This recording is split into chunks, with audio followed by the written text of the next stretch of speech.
Stephen Morocco with MMA Fighting here with Petr Yan, who's facing Urijah Faber on Saturday at UFC 245. Frankie Edgar was the first. Was he your first choice? Нет, он не был моим первым выбором как соперник для боя, но когда я узнал, что он спускается в дивизион, я изъявил желание, с удовольствием подрался бы с таким известным бойцом. Yeah, Frankie wasn't my first choice, but when I heard he's coming down to bantamweight division, I just said that I'm willing to meet him, welcome him in this new division, because he's a very good and famous fighter. What do you think of him fighting the Korean Zombie, getting out of that fight with Sandhagen and doing that? Я думаю, что будет очень интересный поединок. Два опытных, бескомпромиссных бойца. Не могу сказать, что будет, но я думаю, будет интересный поединок. Зомби тоже очень сильный соперник. Подождем, увидим. I think it's going to be interesting fights. The two veterans with exciting style going to meet each other. I can't really predict who's going to win, but let's see and wait. So how did the fight with Urijah come together? There was this exchange over Twitter between the manager, between Faber and your manager. Can you give us your side and your understanding about how this came together? Но я думаю, что это большая работа моих менеджеров, Дэнни, Саята, также руководство UFC заинтересованы, я думаю, были в этом поединке. Юра очень много просит в этой жизни, поэтому я думаю, что поэтому они сделали этот поединок. Yeah, I think it's a good job of my management team, and UFC really wanted to make this fight happen. Urijah really asking a lot for himself in this life. That's why this fight is happening. Is he a better fighter for you or a better opponent for your career? На данном этапе, да. Те, кто выше меня в рейтингах, все заняты. Я думаю, что этот бой для меня очень полезен, для моей узнаваемости, для моей популяризации.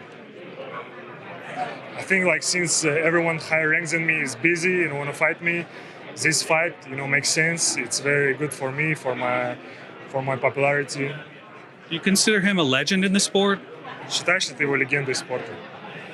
Я не считаю его легендой спорта, но я думаю, что его годы и выступления, его возраст говорит, что да, он достоин, так скажем, высшего звания, но легенда спорта — это немножко другое для меня.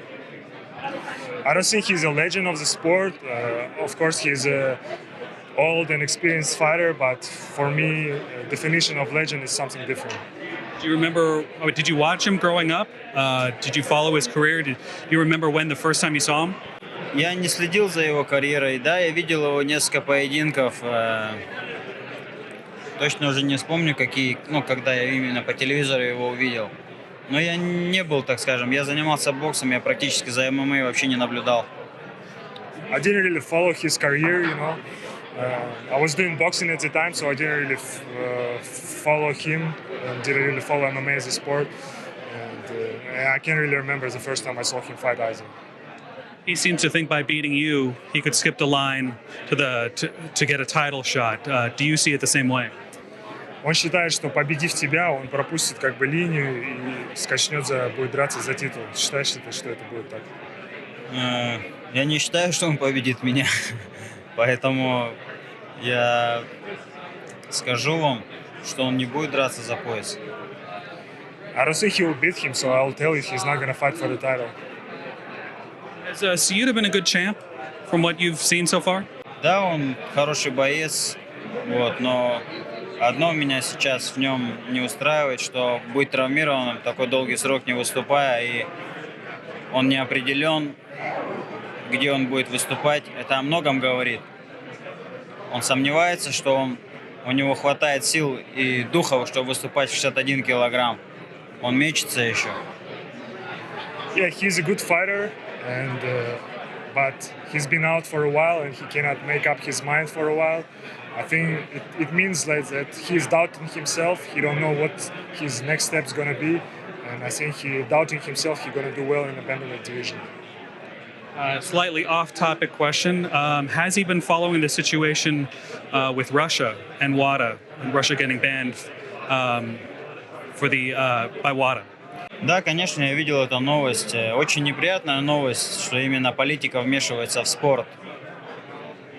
Yeah, of course I saw the news, and it's unfortunate news, that politics being involved in the sport more. Is that all he attributes it to just politics here? You don't think there's any? He thinks that Russia's been behaving as it should. Я думаю, что правила нарушают все страны, и касаемо спортивных именно организаций. Но я не считаю, что нужно отстранить на 4 года полностью весь состав. Пусть отстраняют того, кто был замечен, кто был пойман. Yeah. I think every country have some violations, not only Russia. And I feel it's not fair to ban the whole country.